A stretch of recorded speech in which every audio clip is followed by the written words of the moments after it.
uno lee, digamos, las perspectivas de lectura las toma el lector. Y eso efectivamente es lo que vuelve interesante y creativa a la lectura. Pero esa perspectiva y esa posición de lectura tiene que funcionar en relación no con el autor, pero con el texto. Si yo leo en clave de policial un texto que no tiene crimen, ni enigma, ni investigación, ni detective, y el texto no funciona, el texto no es que no funciona, la lectura no funcionó. Asumí una posición de lectura que no es la que el texto, insisto, no remite al autor, no es lo que el autor quiso, cómo el autor quiere ser leído. No es el autor, es entre el lector y el texto. La lectura que yo le planteo al texto tiene que funcionar en el texto. El autor no importa.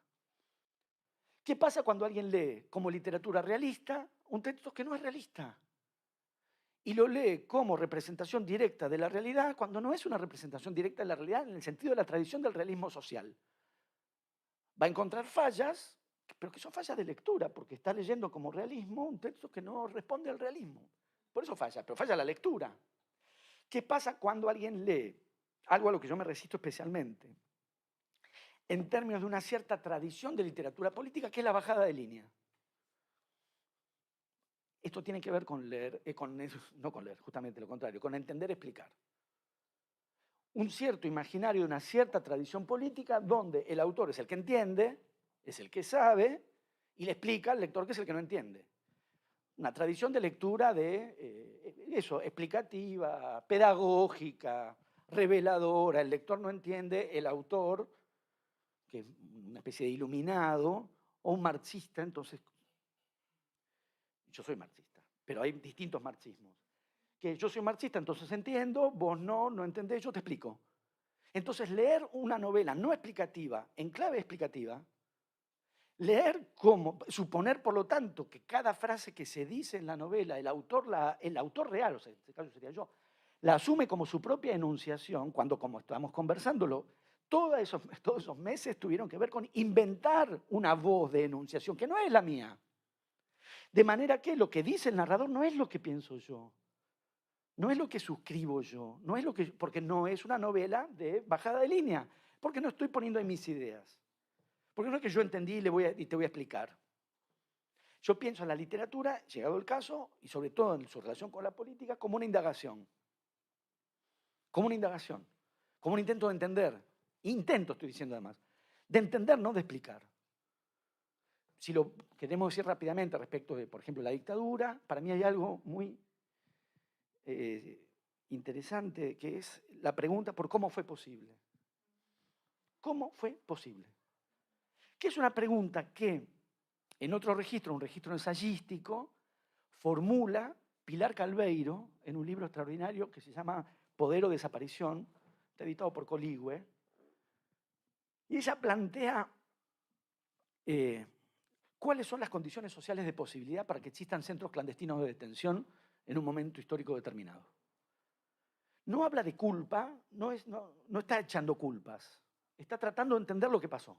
Digo, porque en general el planteo de esta índole lleva a la cuestión de la culpa. Le echa la culpa a la gente, no está repartiendo culpa, no es el Papa. La posición es tratar de entender cómo fue posible para que en una sociedad, en un momento histórico determinado, existan centros clandestinos de detención. ¿Cuáles son las condiciones sociales que hicieron posible que eso pasara? Sobre todo ante hechos aberrantes, insoportables, inauditos. Cabe esa pregunta. ¿Cómo fue posible? Ahí donde el colegio, al mismo tiempo, sin narrar las historias del centenar de estudiantes desaparecidos que el colegio tiene, pues el colegio tiene más de un centenar de estudiantes desaparecidos. O sea, personas de 13, 17, 18 años, desaparecidos en ese momento como estudiantes en el colegio. No es sobre eso la novela. Si alguien la quiere leer como novela de denuncia, que no es, falta eso. Pero no le falta nada, la lectura está equivocada. Porque no es denuncia. Si alguien quiere sangre, la novela es un fiasco. Pero el error es decir, pero esta no es una novela de sangre. Es una novela de muchas cosas. Pero en ese punto, y en relación creo a lo que dije, es esto. La figura de un cierto imaginario de escritor que es el que ya entiende y explica. Y para mí el asunto era correrme de ese lugar. Yo no soy el que entendí. Y entonces les explico a los lectores. Yo soy el que se pregunta en el texto, no en el narrador. ¿Cómo fue posible que pasara lo que pasó? Y eso me parece que es una pregunta que uno puede recorrer ciencias morales en esa clave, en la figura de la preceptora. Control, represión, disciplina, con algo que también fue en el proceso previo de esta elaboración. Durante mucho tiempo tuve a la preceptora y no me terminaba de coagular, digamos, la idea, hasta que no se me ocurrió Biasuto. Porque yo, digamos, tenía esta combinación, eso sí lo tenía, de la firmeza de la autoridad, que no necesariamente es una firmeza, en parte es una firmeza personal, pero en parte es una firmeza posicional. Sos la preceptora, tenés poder de sanción, eso te otorga autoridad, con su propia fragilidad personal, digamos. En parte lo había pensado con que había que narrar también su vida personal en su casa, y que todo eso tenía que ser desvaído y un poco mustio y un poco triste.